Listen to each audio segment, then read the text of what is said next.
What is going on, everyone? Welcome into Big Time Football Talk. So I want to get into this. I want to talk about Jamar Chase, one of the top wide receivers and top NFL draft prospects for 2021, has decided to opt out and forgo his junior year to train for the NFL draft and not participate in the upcoming games that LSU has scheduled.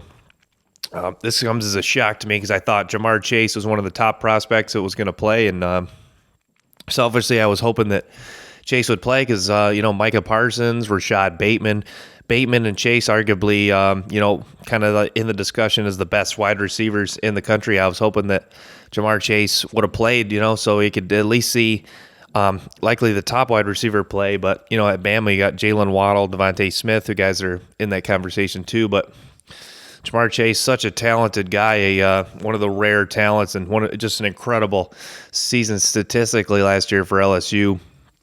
But yeah, it was, I don't know what really went on fully. There was rumor that he was going to opt out initially when all the other players did, but decided to kind of start practicing, which was weird that he started to practice. It's like if you're going to opt out, why would you start practicing and put yourself at risk of an injury in practice? But I don't know, maybe it was in practice he knew LSU wasn't going to be the same team, and it was likely he wasn't going to put up the same statistics, and his draft stock could only fall for there, which was fair and reasonable. But it's too bad because I think a lot of people wanted to see what he could do. Obviously, there was some things you can always improve your game, so. It's a big blow to LSU, too. They don't return many guys from last year's championship team. Terrence Marshall on offense, and I think maybe one offensive lineman.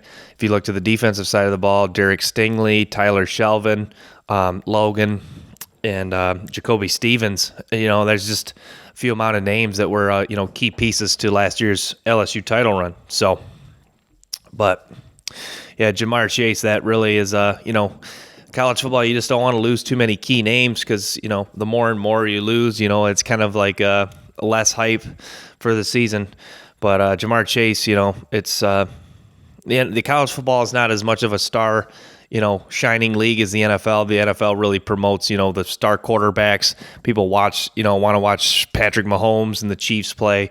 But so I think it's not as big of a blow to college football, some of these stars sitting out, but it's there's LSU fans I know around there. I know you got LSU fans that subscribe to this channel are probably disappointed in Jamar Chase's decision, but he's a guy that has a bright future in the NFL, so I wish him the best of luck, and I know others out there do the same, and a lot of people will respect his decision.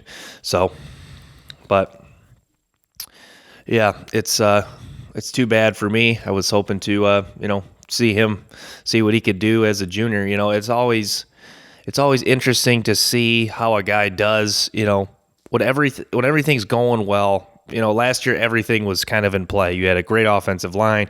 You had one of a kind of almost a once in a lifetime team. Not saying it was all Joe Burrow, the reason why him and Jefferson succeeded so well, but you kind of wanted to see, the main piece. Jamar Chase, because he's the one bright spot of the return, how he could do when things weren't as good, not as good of a quarterback. That's not fair to say, but, Miles Brennan to live up to Joe Burrow is just very unlikely. So, but thanks for tuning in to the clip from Big Time Football Talk. Make sure that you guys stay tuned for more of the latest from the show. Till next time, peace.